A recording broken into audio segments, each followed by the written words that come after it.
రెండవ ప్రతాపరుద్రుని మంత్రి అయినటువంటి శరభాంకుడు శరభాంకలింగమ అనే మకుటంతో ఒక శతకాన్ని రాయడం జరిగింది. ఇలా కాకతీయుల కాలంలో అనేకమైనటువంటి ప్రక్రియలు రావడం జరిగింది. అటు ద్విపద కావచ్చు, లేకపోతే లక్షణ గ్రంథాలు కావచ్చు, అలంకార గ్రంథాలు కావచ్చు, ఉదాహరణ కావచ్చు, రగడ కావచ్చు, అష్టకం కావచ్చు, శతకం కావచ్చు, అదే పురాణం కావచ్చు, ఇలా అనేకమైనటువంటి రచనలు రావడం జరిగింది. ఇక 14వ శతాబ్దానికి చెందినటువంటి భాస్కర కవులు, భాస్కర రామాయణానికి సంబంధించినటువంటి కవులు ఉలక్కి భాస్కరుడు, మల్లికార్జున భట్టు, కుమారరుద్రదేవుడు, అయ్యలార్యుడు అనేటువంటి నలుగురు కవులు భాస్కర రామాయణాన్ని రాయడం జరిగింది. తెలుగులో తొలి చంపు రామాయణం ఏది అంటే భాస్కర రామాయణం. చంపు అంటే పద్యము గద్యముతో కూడుకున్నటువంటి రచన. ఇలా రంగనాథ రామాయణమేమో ద్విపద ఛందస్సులో రాయబడింది. అదేవిధంగా భాస్కర రామాయణము పూర్తిగా చంపు పద్ధతిలో రాయబడినటువంటిది. పద్య గద్యాత్మకమైనటువంటి రామాయణము ఈ భాస్కర రామాయణం. భాస్కర రామాయణాన్ని రచించిన కవులు నలుగురు. వారిలో మొదటివాడు ఉలక్కి భాస్కరుడు, రెండవ వాడు అతని కుమారుడైనటువంటి మల్లికార్జున భట్టు, మూడవ వాడు ఉలక్కి భాస్కరుని శిష్యుడైనటువంటి కుమార రుద్రదేవుడు, నాలుగవ అతను అయ్యలార్యుడు, ఉలక్కి భాస్కరుని మిత్రుడు. ఇలా నలుగురు కలిసి భాస్కర రామాయణాన్ని రాయడం జరిగింది.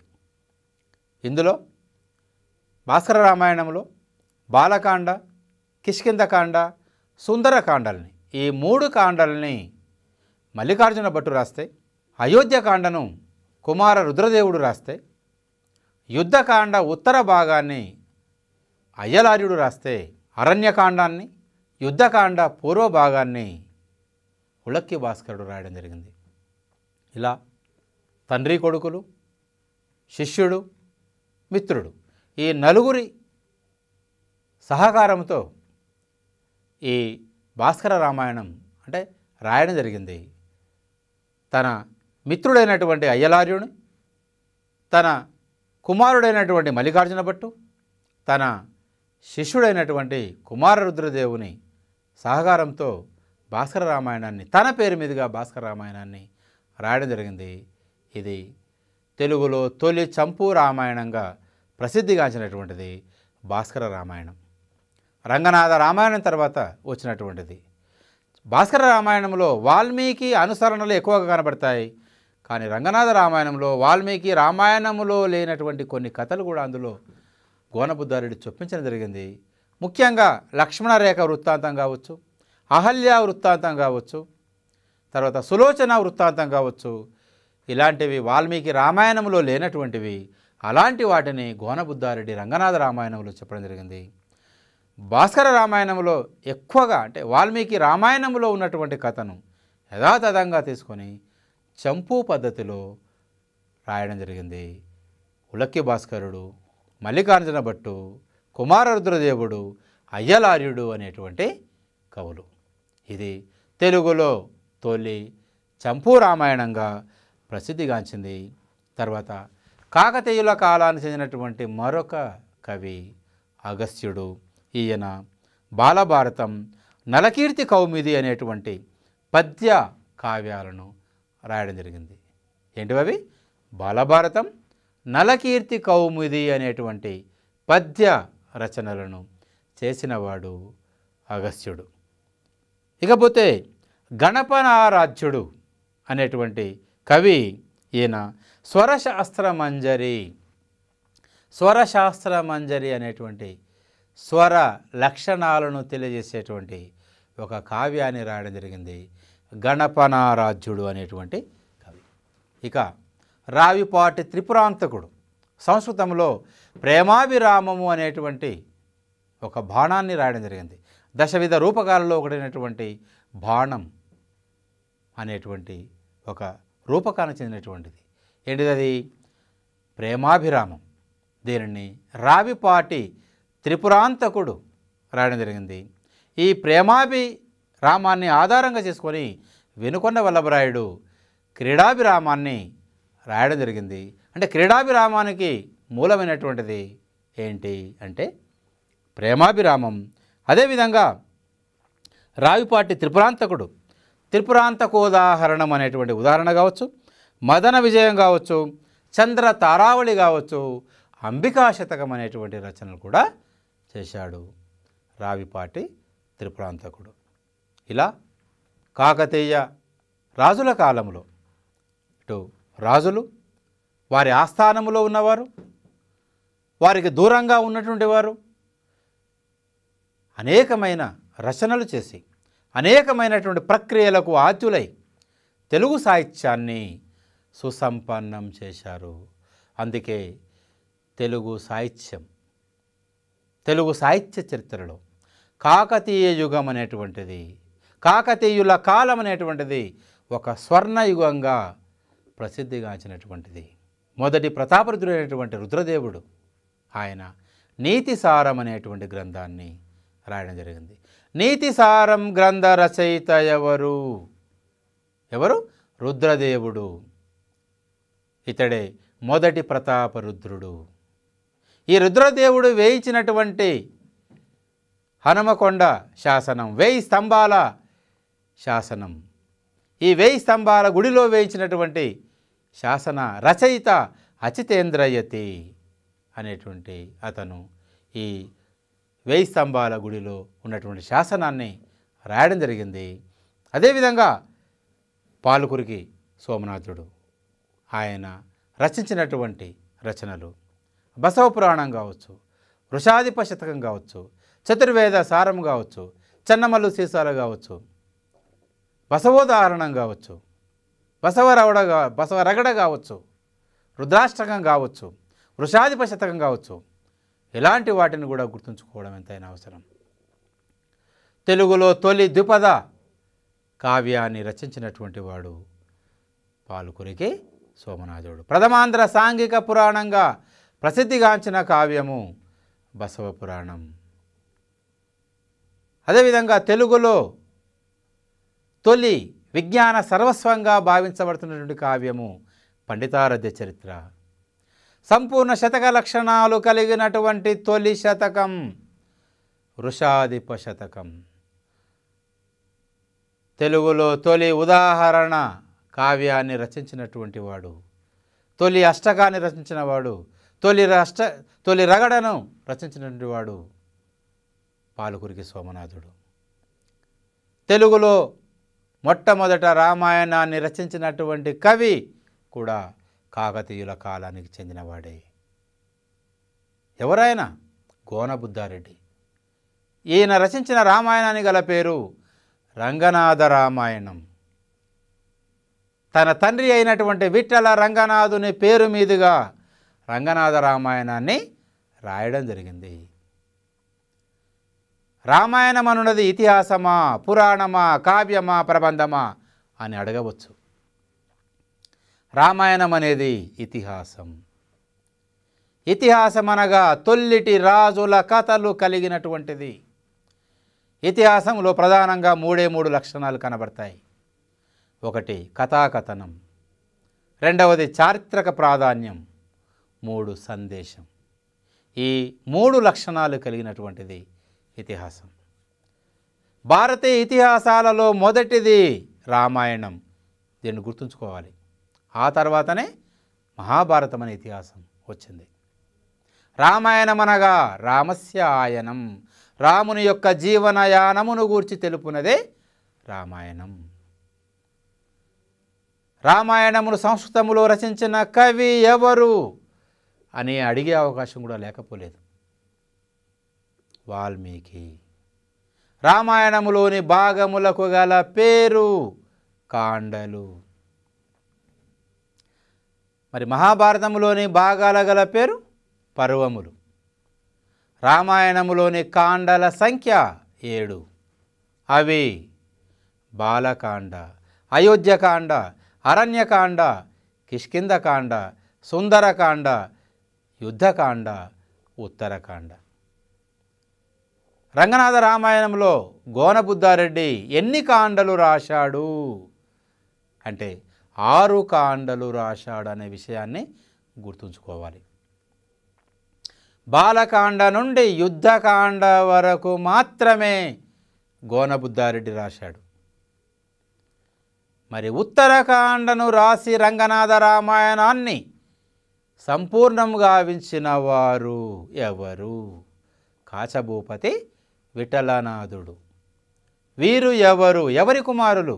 గోనబుద్ధారెడ్డి కుమారులు. తెలుగులో తొలి జంట కవులుగా ప్రసిద్ధిగాంచిన కవులు కాచభూపతి విఠలనాథుడు. అంతేగాని నందిమలయ గంట సింగన్నలు కాదు. ఇప్పటి వరకు వారి గురించి చెప్పుకున్నాం. ఇప్పుడు తెలుగులో తొలి జంట కవులు అంటే కాచభూపతి విఠలనాథుడు. తెలుగులో తొలి కవయిత్రి కాకతీయుల కాలానికి చెందినదే, మర్చిపోవద్దు. గోనబుద్ధారెడ్డి కూతురు, ఆమె పేరు కుప్పాంబిక. ఈమె వేయించిన శాసనము బోధపూర్ శాసనం. దీన్నే భూత్పూర్ అంటారు. మహబూబ్నగర్ జిల్లాలోని బోధపూర్ వద్ద వేయించినటువంటి శాసనం. తెలుగులో తొలి కవయిత్రి. తెలుగులో తొలి కవయిత్రులు చానమ్మ ప్రోలమ్మలు కాదు.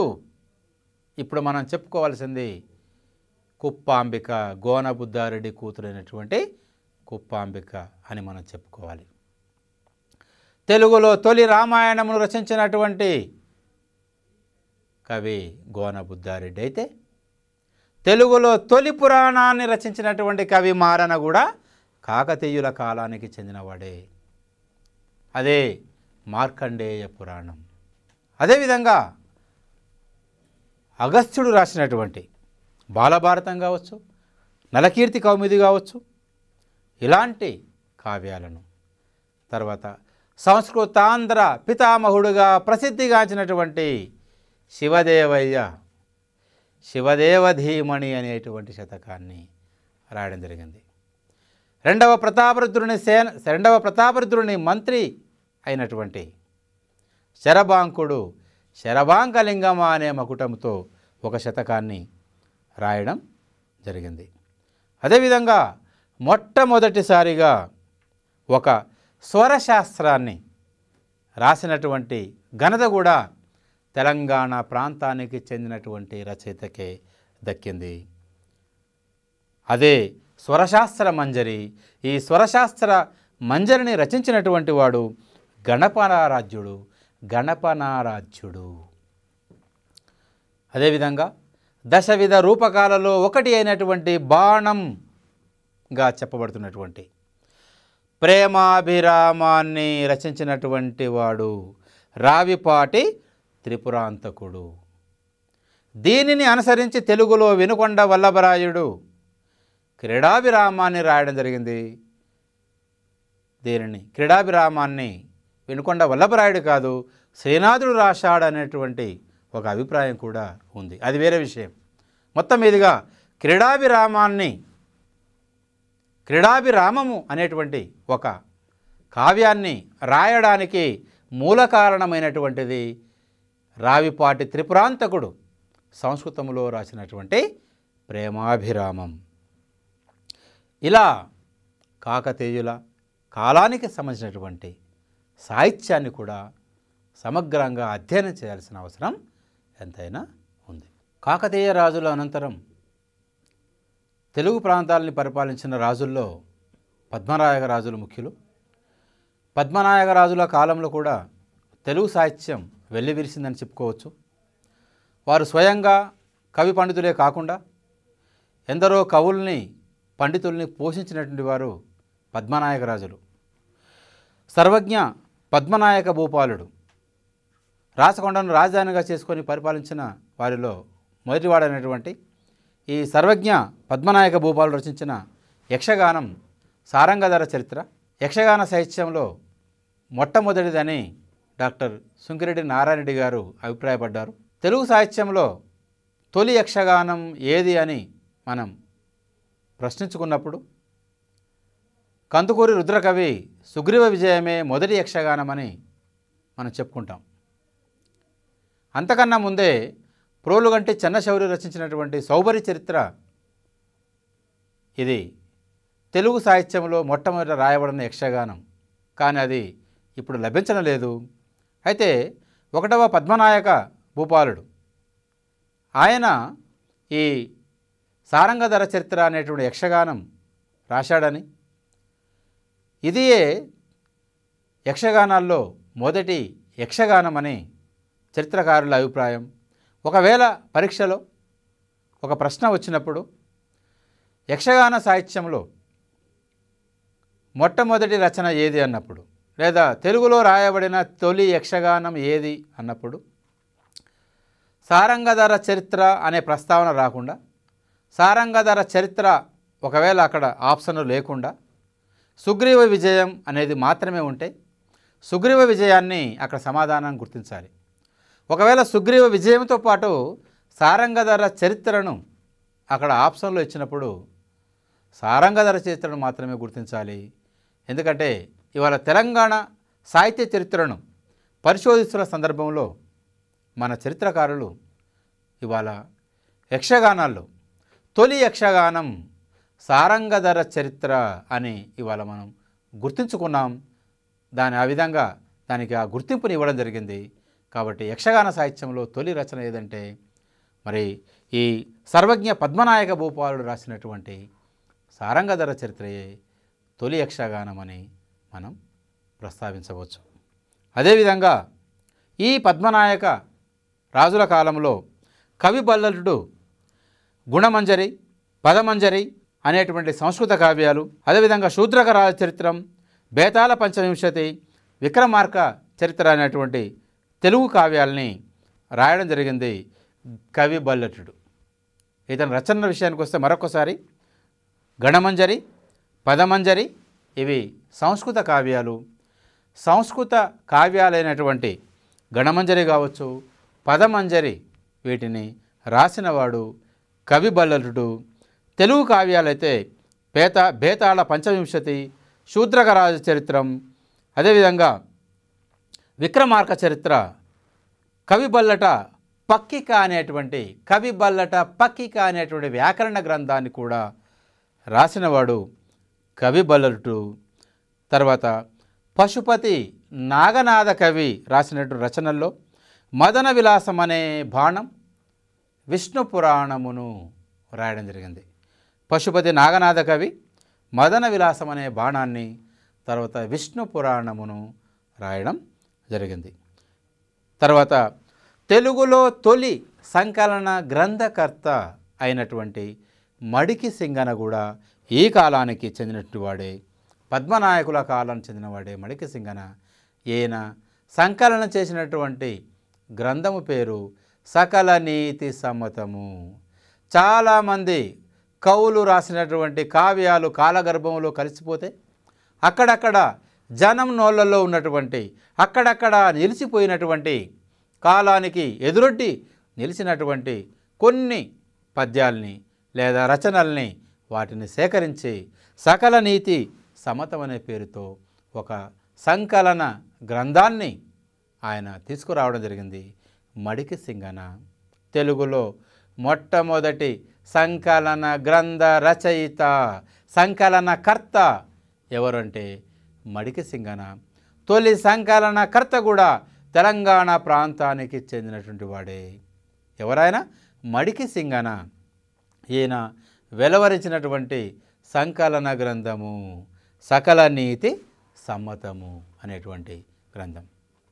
తర్వాత రాచకొండను పరిపాలించినటువంటి రాజుల్లో మరొక గొప్ప రాజు, కవి, పండితుడు, లక్షణ గ్రంథకర్త 2వ సర్వజ్ఞ సింగభూపాలుడు.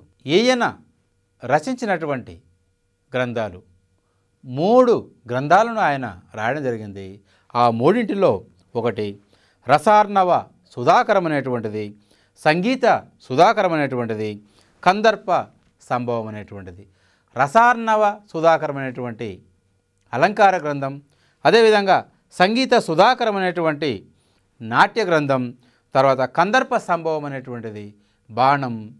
ఇవి కాకుండా మరొకటి కూడా ఆయన ఒక నాటిక రాశాడు పద్మనాయక రాజుల కాలంలో. చెప్పుకోదగ్గ మరొక కవి 15వ శతాబ్దానికి చెందినటువంటి కవి గౌరన.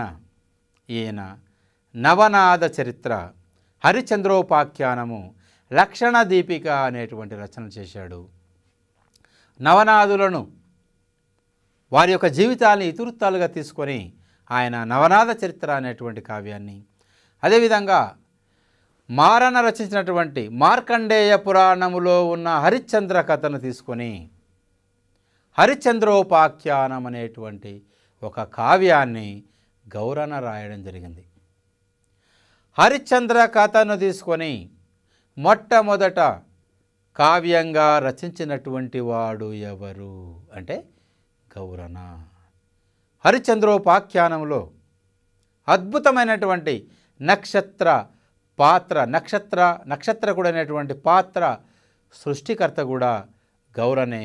అలా హరిశ్చంద్రోపాఖ్యానంలో నక్షత్రకుడు అనేటువంటి ఒక పాత్రను సృష్టించి హరిశ్చంద్రోపాఖ్యానం అనేటువంటి ఒక అద్భుతమైనటువంటి కావ్యాన్ని ఈయన రాయడం జరిగింది. ఇవి రెండు కూడా ద్విపద రచనలే. అటు నవనాద చరిత్ర కావచ్చు, హరిశ్చంద్రోపాఖ్యానం కావచ్చు, ఈ రెండు కూడా ద్విపదలో రాయడం జరిగింది. తర్వాత లక్షణ దీపిక అనేటువంటి ఒక చందో గ్రంథాన్ని కూడా గౌరన రాయడం జరిగింది. తర్వాత పద్మనాయక రాజుల్లో మరొక చెప్పుకోదగ్గ రాజు అనేటువంటి 3వ సర్వజ్ఞ సింగభూపాలుడు. ఈయన ఆస్థానంలో ఉన్నటువంటి కవుల్లో అటు శ్రీనాథుడు, తర్వాత బమ్మెరపోతన కూడా కొంతకాలం 3వ సర్వజ్ఞ సింగభూపాలుని ఆస్థానంలో ఉండి తర్వాత రాజాస్థానానికి దూరంగా వెళ్ళిపోయి ఆయన రచనలు చేయడం జరిగింది. రాజాశ్రయాన్ని నిరసించి ఆయన రచనలు చేశాడు బమ్మెరపోతన.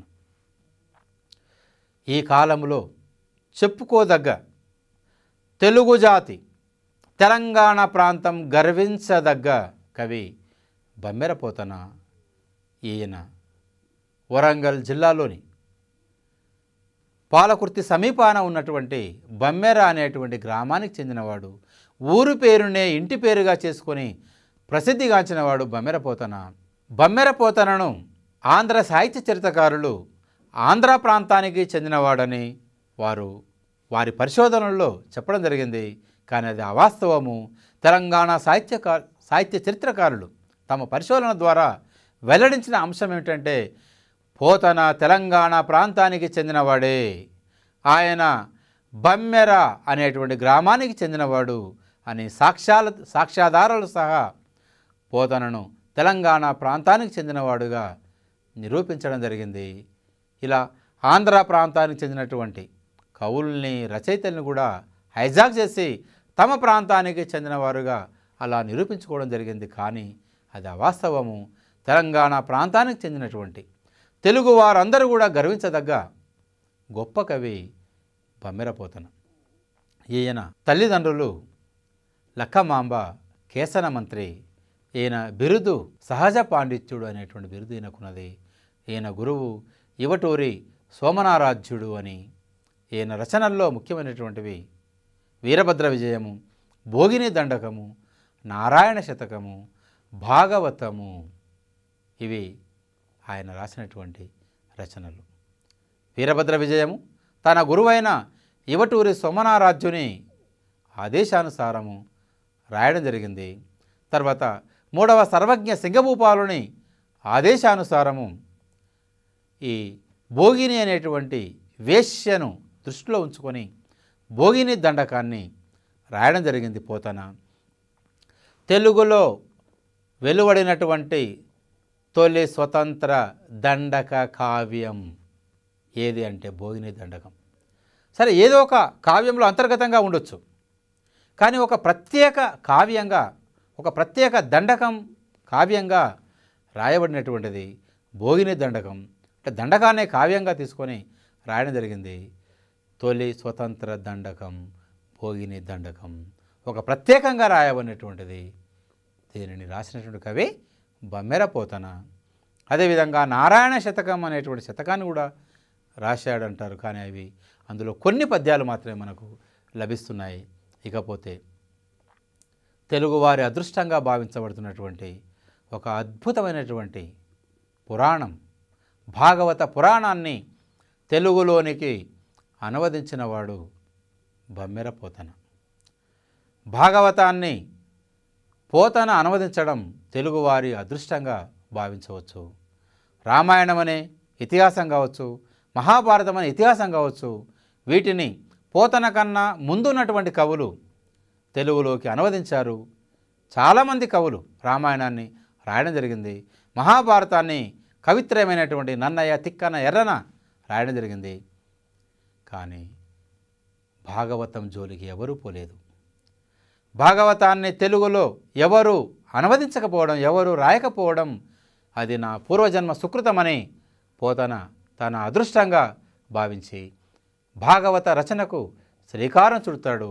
తన ఇష్టదైవమైనటువంటి శ్రీరామచంద్రుని కోరిక మేరకే తాను భాగవతాన్ని రాస్తున్నానని స్వయంగా భాగవత రచనలో ఆయన చెప్పుకుంటాడు. పలికెడిది భాగవతమట, పలికించెడివాడు రామభద్రుండట, నే పలికిన భవహరమగునట, పలికెద వేరొండు గాద పలుకగనేలా అని పలికెడిది భాగవతమట, పలికించెడివాడు రామభద్రుండట, నే పలికిన భవహరమగునట, పలికెద వేరొండు గాద పలకగనేలా అని ఆయన స్వయంగా చెప్పుకుంటాడు. ఆ శ్రీరామచంద్రుడే నా చేత స్వయంగా పలికిస్తున్నాడు. అందుకే నేను ఈ భాగవతాన్ని మహాభక్తుల ఇతివృత్తం కలిగినటువంటి భాగవతాన్ని నేను దైవాంకితం చేస్తాను తప్ప నరాంకితము చేయనని శపథం చేసినవాడు పోతన. సింగభూపాలుడు ఎన్నోసార్లు తనకు అంకితమేమని ప్రాధేయపడతాడు, బుజ్జగిస్తాడు, తర్వాత ఒత్తిడి తీసుకొస్తాడు, చివరిగా బెదిరిస్తాడు. ఆయన కూడా ఏమాత్రము లొంగకుండా ఆయన తన ఇష్టదైవమైనటువంటి శ్రీరామునికి భాగవతాన్ని అంకితమిచ్చాడు. ఇక కరుణశ్రీ అంటాడు, కలము చేతబట్టి కావ్యంబు రచయించే, హలము చేతబట్టి పొలము దున్నే, కలము హలములందు గనుడు రాపోతన్న, లలిత సుగుణ జాల తెలుగు బాల. ఒక చేత కలము బట్టి కావ్యాలు రాశాడు, మరొక చేత హలము బట్టి నాగలి బట్టి పొలము దున్ని పంటల్ని పండించాడు. కలము హలములందు గనుడు రాపోతన్న. అలాంటి గొప్ప కవి పోతన. అంతేకాదు భక్తి రసభరితమైనటువంటి ఆ భాగవతంలో ఆపాత మధురమైనటువంటి పద్యాల్ని ఆయన రాయడం జరిగింది. అదే కరుణశ్రీ ఇంకో చోట ముద్దులుగార భాగవతమున్ రచయించుచు, పంచదారలో అద్దితివేమో గంటమును, అట్లద్దక ఒట్టి గంటమున అట్టిటు గీచిన తాటియాకులో పద్యములందు, ఈ మధుర భావములు ఎక్కడ నుండి వచ్చురా. ముద్దులుగార భాగవతమున్ రచయించుచు, పంచదారలో అద్దితివేమో గంటమును, మధ్య మధ్యలో. నువ్వు భాగవతాన్ని రాస్తూ మధ్య మధ్యన నీ గంటాన్ని పంచదారలో అద్దినావేమో, అందుకే ఇంతటి మాధుర్యము నీ పద్యాల్లో కనబడుతుందయ్యా అని కరుణశ్రీ జంధ్యాల పాపయ్య శాస్త్రి గారు అంటారు పోతనను ఉద్దేశించి. పోతన యొక్క కవిత రచనా శక్తిని ఉద్దేశించి ఆయన ఆ విధంగా చెప్పడం జరిగింది. ఇక భాగవతం గతంలో పోటీ పరీక్షల్లో కూడా భాగవతానికి సంబంధించిన ప్రశ్నలు వచ్చాయి. భాగవతం అనగా భాగవతుల యొక్క ఇతివృత్తము కలిగినది. భాగవతులు అనగా భక్తులు, భగవంతుని నిరంతరము స్మరణ చేసేటువంటి వారే భక్తులు. భగవంతునికి భక్తులకు మధ్య ఉన్నటువంటి సంబంధాన్ని తెలియజేసేటువంటి పురాణమే భాగవతం. ఇలాంటి భాగవతాన్ని మహాభక్తుడైనటువంటి పోతన రాయడం చెప్పుకోదగ్గ విషయం. భాగవతంలో ఉన్నటువంటి భాగాలకు స్కందములు అని పేరు. రామాయణంలోని భాగాలకు కాండలు అని పేరు ఉంటే, మహాభారతంలోని భాగాలకు పర్వములు అని పేరుంటే, భాగవతములోని భాగములకు గల పేరు స్కందములు. భాగవతములోని స్కందముల సంఖ్య 12. భాగవతంలోని స్కందముల సంఖ్య 12. తాను రాసినటువంటి భాగవతాన్ని 2 కట్టలుగా కట్టి సర్వజ్ఞ సింగభూపాలుని సైనికుల నుండి కాపాడుకోవడం కోసం వాటిని ఒక చోట భద్రపరుస్తాడు. 2 కట్టలుగా కట్టి మొదటి 6 స్కందాలు ఒక కట్టగా, చివరి 6 స్కందాలు మరొక కట్టగా భద్రపరిస్తే, చివరి నుండి మొదటి కట్టలో ఉన్నటువంటి చివరి 5-6 స్కందాలు, రెండవ కట్టలో ఉన్నటువంటి చివరి 11-12 స్కందాలు శిథిలమైపోతాయని, వాటిని మళ్ళీ పోతన అనంతరము ఆయన శిష్యులైనటువంటి పొప్పరాజు గంగన, ఏర్చూరి సింగన, వెలిగందల నారన్నలు పూర్తి చేశారని సాహిత్య చరిత్రకారులు నిర్ధారించడం జరిగింది. 5వ స్కందాన్ని బొప్పరాజు గంగన, 6వ స్కందాన్ని ఏర్చూరి సింగన, 11-12వ స్కందాలని వెలిగందల నారన్నలు రాసి మళ్ళీ భాగవతాన్ని సంపూర్ణంగా గావించడం జరిగింది.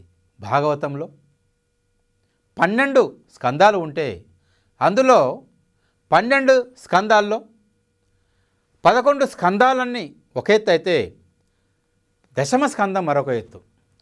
దశమ స్కందం అనేది శ్రీకృష్ణుని ఇతివృత్తాన్ని గురించినటువంటి, కృష్ణ లీలలకు సంబంధించినటువంటి, శ్రీకృష్ణుని జీవితానికి సంబంధించినటువంటి సమగ్రమైనటువంటి ఇతివృత్తం కలిగినది దశమ స్కందం. తర్వాత ఏకాదశ స్కందం.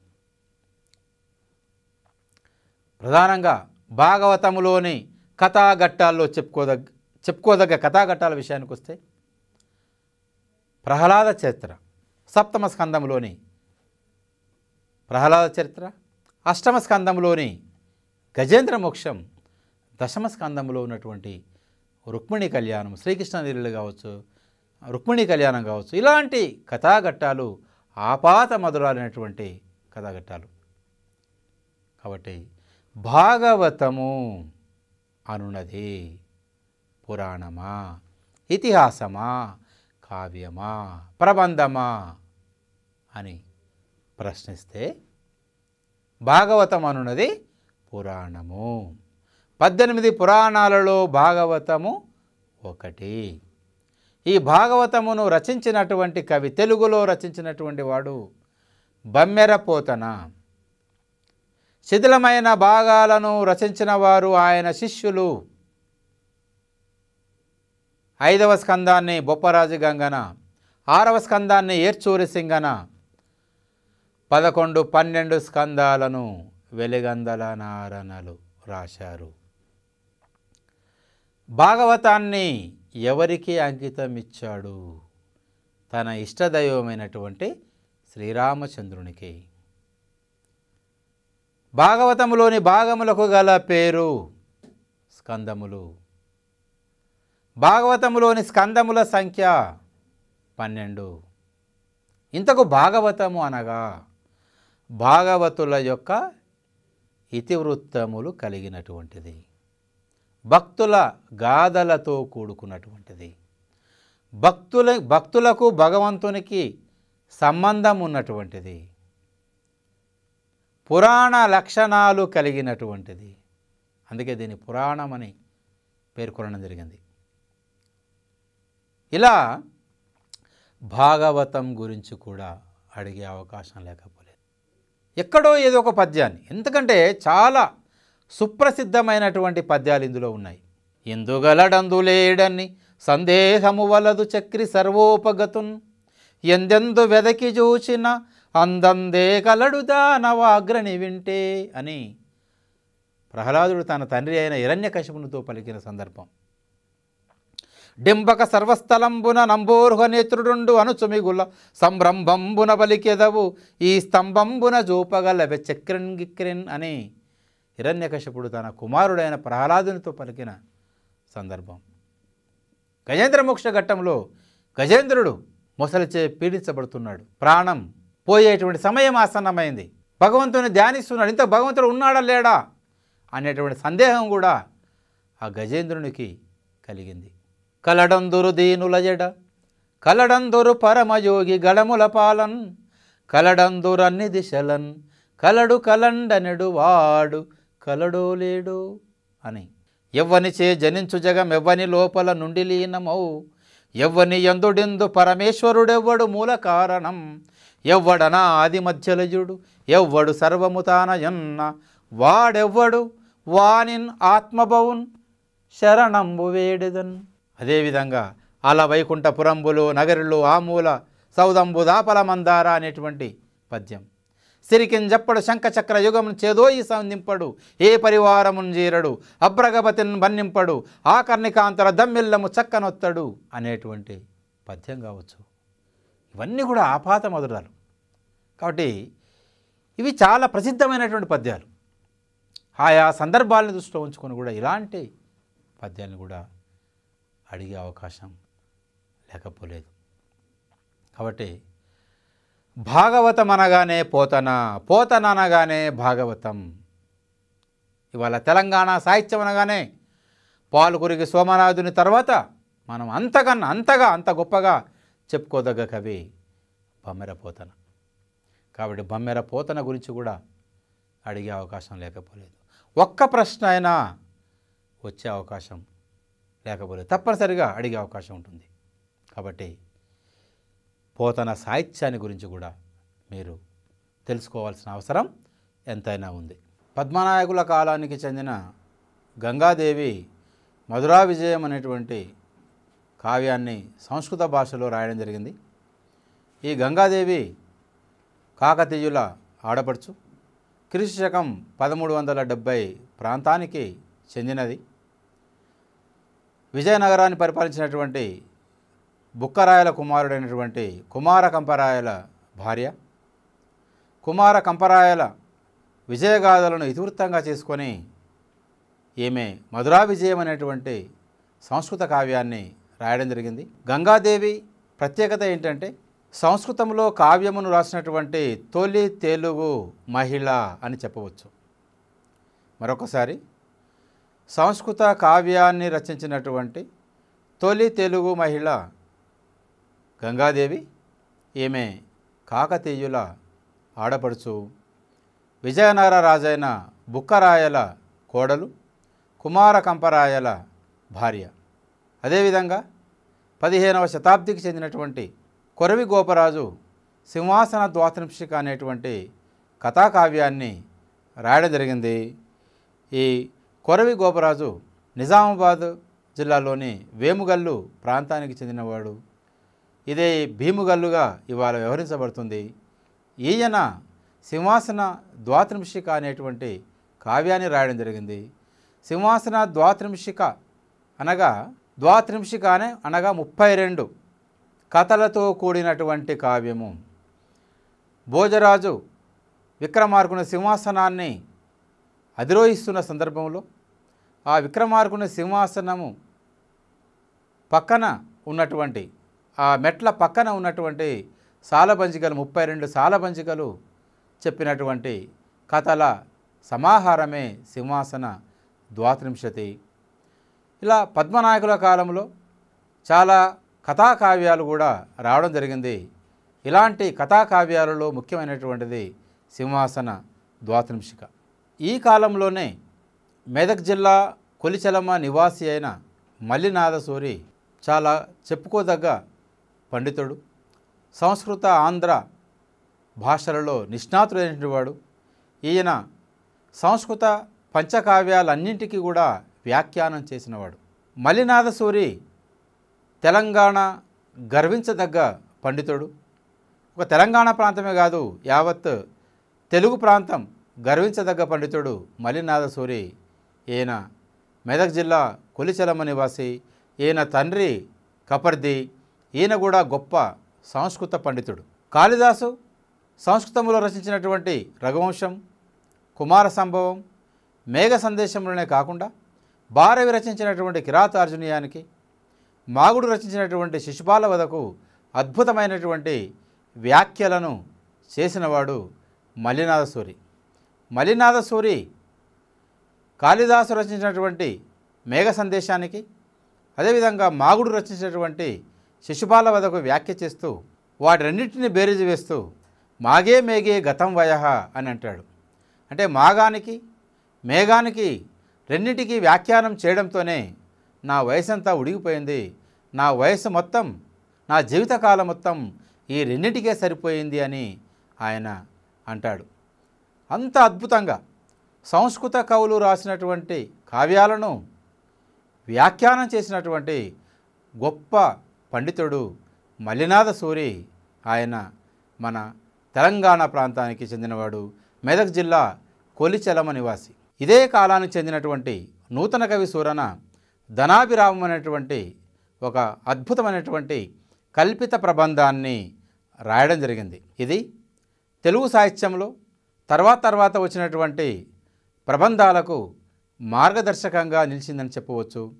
తర్వాత వచ్చినటువంటి ప్రబంధ కవులకు ఇది ఒక ప్రేరణగా నిలిచింది అని చెప్పవచ్చు. తర్వాత సింహాసన ద్వాత్రింశిక అనేటువంటి కావ్యాన్ని రచించినటువంటి కొరవి గోపరాజు 15వ శతాబ్దికి చెందినవాడు. ఈయన నిజామాబాద్ జిల్లాలోని వేముగల్లు ప్రాంతానికి చెందినవాడు. ఈ వేముగల్లే ఇవాళ భీముగల్లు అనే పేరుతో వ్యవహరించబడుతుంది. ఈ కొరవి గోపరాజు సింహాసన ద్వాత్రింశిక అనేటువంటి ఒక అద్భుతమైన కావ్యం రాయడం జరిగింది. సింహాసన ద్వాత్రింశిక అనగా 32 మెట్ల పక్కన ఉన్నటువంటి 32 సాలబంజికలు భోజరాజుకు చెప్పినటువంటి కథల యొక్క సమాహారమే ఈ సింహాసన ద్వాత్రింశిక. విక్రమార్కుని సింహాసనాన్ని అధిరోహిస్తూ ఉన్న సందర్భంలో ఆ మెట్ల పక్కన ఉన్నటువంటి సాలబంజికలు విక్రమార్కుని యొక్క ఔదార్యాన్ని, అతని యొక్క గొప్పతనాన్ని తెలియజేస్తూ భోజరాజుకు చెప్పిన సందర్భంలోనే ఈ సింహాసన ద్వాత్రింశిక అనేటువంటి కావ్యం ఉంటుంది. ఆ తర్వాత పిల్లలమర్రి పినవీరభద్రుడు ఇదే కాలానికి చెందినవాడు, 15వ శతాబ్దికి చెందినటువంటి కవి. వాణి నారాణి అని సగర్వంగా చెప్పుకున్నటువంటి వాడు. విజయనగరాన్ని పరిపాలించినటువంటి సాల్వ నరసింహరాయల ఆస్థానంలో ఉన్నటువంటి వాడు. ఈయన నివాసం స్థలం, ఈయన పూర్వీకుల యొక్క జన్మస్థలం నల్లగొండ జిల్లాలోని సూర్యాపేట సమీపంలో గల పిల్లలమర్రి అనేటువంటి గ్రామం. వీరి పూర్వీకులు పిల్లలమర్రి నుండి విజయనగరానికి వలసపోయి అక్కడే రాజులను ఆశ్రయించి ఉపాధిని పొంది జీవనాన్ని గడిపారు. ఇలా పిల్లలమర్రి పినవీరభద్రుడు ఆయన ఎంతో ధీమాతో వాణి నారాణి అని ప్రకటించుకున్నవాడు. వాణి నారాణి అని ధీమాను వ్యక్తీకరించినటువంటి కవి ఎవరు? వాణి నారాణి అని సగర్వంగా ప్రకటించుకున్న తెలుగు కవి ఎవరు అంటే మనం పిల్లలమర్రి పినవీరభద్రుడు అని చెప్పుకోక తప్పదు. ఈయన రచించిన రచనల్లో ముఖ్యమైనవి శృంగార శాకుంతలము, జైమిని భారతము, అవతార దర్పణము, నారదీయ పురాణం, అదేవిధంగా మాఘమహాత్మ్యము, మానసోల్లాసారం అనేటువంటి గ్రంథాలను ఈయన రాయడం జరిగింది. కాళిదాసు సంస్కృతంలో రచించినటువంటి అభిజ్ఞాన శాకుంతలాన్ని ఆధారంగా చేసుకొని ఈయన తెలుగులో శృంగార శాకుంతలం అనే పేరుతో ఒక అద్భుతమైన కావ్యాన్ని రాయడం జరిగింది. కాళిదాసు రచించిన అభిజ్ఞాన శాకుంతలం నాటకమైతే దాన్ని తెలుగులో నాటకంగా రాయకుండా ఒక కావ్యంగా రాయడం జరిగింది పిల్లలమర్రి పినవీరభద్రుడు. అదేవిధంగా జైమిని భారతాన్ని కూడా ఈయన చాలా అద్భుతంగా రాయడం జరిగింది. తర్వాత అవతార దర్పణం, నారదీయ పురాణం, మాఘమహాత్మ్యం, మానసోల్లాస సారం అనేటువంటి రచనలు కూడా పిల్లలమర్రి పినవీరభద్రుడు రాయడం జరిగింది. తర్వాత తెలుగులో తొలి చారిత్రక వచన కావ్యాన్ని రచించినటువంటి రచయిత ఏకామ్రనాథుడు. ఏకామ్రనాథుడు రచించినటువంటి చారిత్రక వచన గ్రంథం ప్రతాపరుద్ర చరిత్రం. ఏకామ్రనాథుడు రచించినటువంటి చారిత్రక వచన గ్రంథం ప్రతాపరుద్ర చరిత్రం. ఈ ప్రతాపరుద్ర చరిత్రమే తెలుగు సాహిత్యంలో తొలి చారిత్రక వచన గ్రంథంగా ప్రసిద్ధిగాంచింది. ఈ ప్రతాపరుద్ర చరిత్రను ఆధారం చేసుకొని కాశీ సర్వప్ప సిద్ధేశ్వర చరిత్రం అనేటువంటి ఒక కావ్యాన్ని ద్విపద ఛందస్సులో రాయడం జరిగింది. ఈ ప్రతాపరుద్ర చరిత్రం ఏదైతే ఉందో ఇది ఆనాటి కాకతీయుల కాలము నాటి రాజుల పరిపాలన విధానం కావచ్చు, ప్రజల సంస్కృతి కావచ్చు, వారి జీవన విధానం కావచ్చు, వీటిని అన్నిటిని కూడా సమగ్రంగా తెలియజేస్తూ ఏకామ్రనాథుడు ప్రతాపరుద్ర చరిత్రంలో రాయడం జరిగింది. తెలంగాణలో బంధ కవిత్వ ప్రక్రియకు ఆద్యుడు భైరవ కవి. ఈయన గౌరన కుమారుడు. ఈయన రచించినటువంటి రచనలు శ్రీరంగ మహాత్మ్యం, రత్న పరీక్ష, కవి గజాంకుశం అనేటువంటి చందో గ్రంథాన్ని రాయడం జరిగింది. అదేవిధంగా మరొక కథాకావ్యమైనటువంటి భోజరాజీయాన్ని అనంతామాత్యుడు రాయడం జరిగింది. ఈ అనంతామాత్యుడు కూడా 15వ శతాబ్దికి చెందినవాడు. ఈయన రచించినటువంటి రచనల్లో భోజరాజీయమే కాక చందోదర్పణం అనేటువంటి అనంతుని ఛందస్సు, రసాభరణం అనేటువంటి అలంకార శాస్త్ర గ్రంథాన్ని కూడా రాయడం జరిగింది.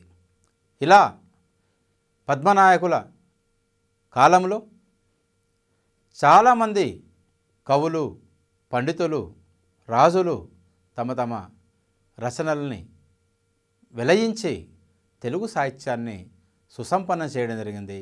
అలంకార శాస్త్ర గ్రంథాలు కావచ్చు, కథాకావ్యాలు కావచ్చు, కావ్యాలు కావచ్చు, పురాణాలు కావచ్చు, ఇవన్నీ కూడా ఈ కాలంలో రాయబడి తెలుగు సాహిత్యాన్ని మరింత సుసంపన్నం చేయడం జరిగింది. ఇలా ఒక్కసారి ఈ కాలానికి చెందినటువంటి ముఖ్యమైనటువంటి కవుల గురించి పునరావలోకనం చేసుకుంటే, సింహావలోకనం చేసుకుంటే, మొట్టమొదట పద్మనాయక భూపాలుడు, 1వ పద్మనాయక భూపాలుడు. ఈయన రాసినటువంటి సారంగధర చరిత్ర తెలుగు యక్షగానాల్లో మొట్టమొదటిది అని చెప్పుకోదగినటువంటిది. తెలుగు యక్షగానాల్లో మొట్టమొదటి యక్షగానం ఏదంటే సారంగధర చరిత్ర అని.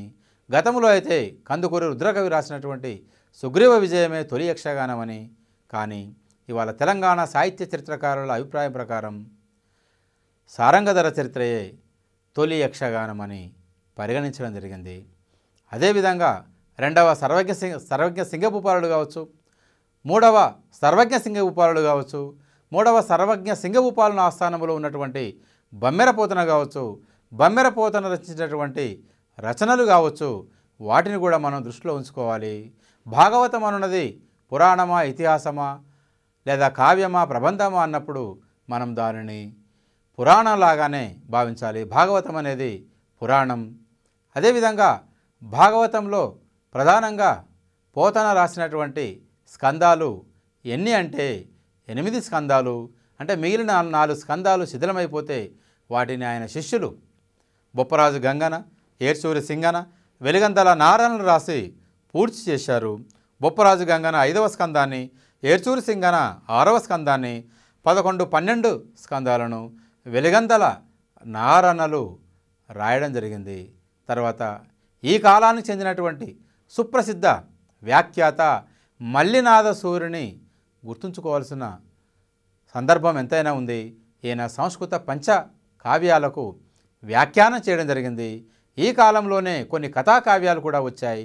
ఆ కథాకావ్యాల్లో ముఖ్యమైనవి ఏంటంటే కొరవి గోపరాజు రాసినటువంటి సింహాసన ద్వాత్రింశిక కావచ్చు, అనంతామాత్యుడు రాసినటువంటి భోజరాజీయము, ఇవి తెలుగు సాహిత్యంలో ఒక అద్భుతమైనటువంటి కథాకావ్యాలుగా ప్రసిద్ధిగాంచినవి.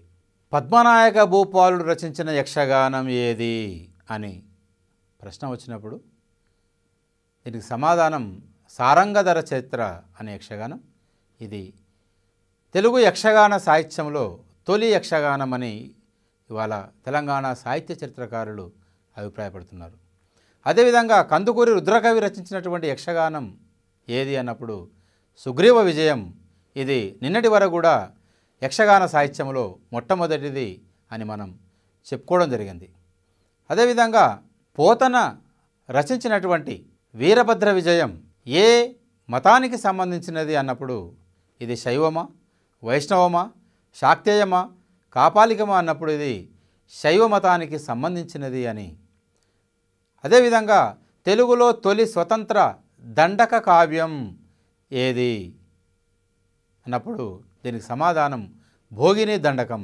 ఈ భోగిని దండకం రచయిత ఎవరు అంటే బమ్మెరపోతన. అదేవిధంగా రసార్ణవ సుధాకరం అనేటువంటిది అలంకార శాస్త్రమా నాట్యశాస్త్రమా ఏది అన్నప్పుడు ఇది అలంకార శాస్త్రం అనే విషయాన్ని గుర్తుంచుకోవాలి. రసార్ణవ సుధాకరం అనేటువంటి అలంకార శాస్త్ర కర్త ఎవరు? రెండవ సర్వజ్ఞ సింగభూపాలుడు. సంగీత సుధాకరం అనున్నది అలంకార శాస్త్రమా నాట్యశాస్త్రమా అంటే ఇది నాట్యశాస్త్రం. ఈ సంగీత సుధాకరం అను నాట్యశాస్త్ర రచయిత రెండవ సర్వజ్ఞ సింగభూపాలుడు. అదేవిధంగా భాగవతములో 5వ స్కందమును రచించినటువంటి కవి ఎవరు అంటే బొప్పరాజు గంగన అని మనం గుర్తుంచుకోవాలి. అదేవిధంగా కల్పిత ప్రబంధమైనటువంటి ధనాభిరామమును రచించిన కవి ఎవరు అంటే నూతన కవి సూరన అని మనం చెప్పాలి. అదేవిధంగా భోజరాజీయం అనేటువంటి గ్రంథాన్ని రచించిన కవి అనంతామాత్యుడు అని గుర్తుంచుకోక తప్పదు. అదేవిధంగా సింహాసన ద్వాత్రింశిక అనేటువంటి కావ్యమును రచించిన కవి ఎవరు అంటే కొరవి గోపరాజు. అదేవిధంగా సంస్కృత పంచకావ్యాలకు వ్యాఖ్యానం చేసినటువంటి సంస్కృత పండితుడు ఎవరు? మల్లినాథసూరి. ఇతని స్వస్థలం ఏది? మెదక్ జిల్లా కోలిచెలమ. ఈ విధంగా ముఖ్యమైనటువంటి అంశాలను గుర్తుంచుకుంటూ అదేవిధంగా ఏవైతే మనం ముఖ్యం కావనుకుంటామో ఏవైతే అంతగా మనం ప్రాధాన్యం కానివి అనుకుంటామో అటువంటి వాటి నుండి కూడా వచ్చే అవకాశం ఉంటుంది. కాబట్టి అలాంటి అంశాలను కూడా అధ్యయనం చేయాల్సిన అవసరం ఎంతైనా ఉందని ఈ సందర్భంగా మీకు తెలియజేస్తున్నాను.